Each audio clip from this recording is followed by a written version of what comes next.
காப்பான் படத்துல நடிகர் சூர்யா இந்த வேலையை தான் செய்வார். பிரதமராக இருக்கிற மோகன்லாலுக்கு ஏதாவது ஆபத்து வந்தா எஸ்பிஜி டீம் எப்படி பிரதமரை காப்பாத்துறாங்கிறத அப்படியே காட்டியிருப்பாங்க. ஆனா அதை விட பல மடங்கு பாதுகாப்பு இருக்குமா நம்ம பிரதமர் மோடிக்கு. ஏன்னா இவர் உலகத்திலேயே one of the powerful PM.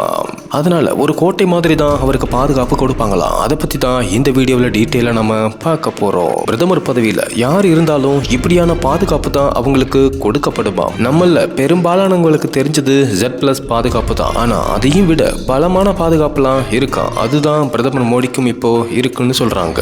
ஒரு இடத்துக்கு பிரதமர் போறாருன்னா அதுக்கு முன்னாடியே அங்க சோதனை நடத்துறது, பாதுகாப்பு அதிகப்படுத்துறதுன்னு எல்லாமே நமக்கு தெரிஞ்ச விஷயம் தான். ஆனா பிரதமர் வெளியே போகும்போது எங்க போகணும், எந்த கார்ல போகணும், எந்த ரூட்ல போகணும்னு எல்லாமே முடிவு பண்றது எஸ்பிஜி குரூப் தானா. மோடியோட காரே ஒரு சூப்பர் ஸ்பெஷல் காரா. அவர் வச்சிருக்கிற எல்லா காருமே புல்லட் ப்ரூஃப் காரா. ரொம்ப பவர்ஃபுல் மிஷின் கன்னால கூட அந்த காரை துளைக்க முடியாதான். கண்ணாடி, சைடு, பின்னாடி டயர்னு எங்கேயும் புல்லட் நுழையாதான். அது போக கார் ஒருவேளை லாக் ஆனாலும் கூட கொஞ்ச நேரத்துக்கு தேவையான ஆக்சிஜனை கொடுக்கறதுக்கு எல்லா அம்சங்களும் அந்த கார்ல இருக்கா. ஃபயர் அட்டாக், ரேடியேஷன் அட்டாக்னு இப்படி எதனாலையும் பிரதமரோட காரை அசைக்கவே முடியாதான். காரை சுத்தி கேமரா, காருக்குள்ள கேமரா 360 டிகிரில எப்பவுமே சுத்திக்கிட்டு இருக்குமா. காருக்குள்ள பாதுகாப்புக்கு தேவையான எல்லா பொருட்களும் தயாரா இருக்குமா. துப்பாக்கி முதல் கொண்டு அந்த கார்ல எப்பவும் இருக்குமா. இதுவரைக்கும் நான் சொன்னது எல்லாமே கார்ல இருக்கிற செக்யூரிட்டி மட்டும்தான். இது இல்லாம பிரதமரை சுத்தி எப்பவும் நார்மல்ல இருந்து மிஷின் கன், அதை விடவும் முக்கியமான பல கன் வச்சிருக்கிற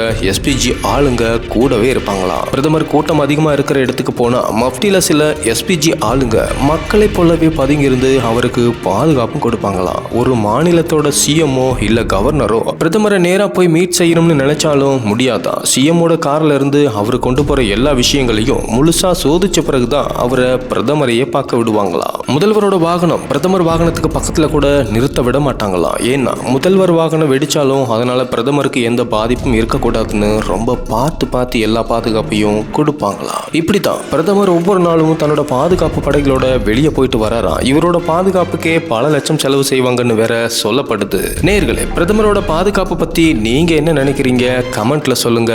நன்றி.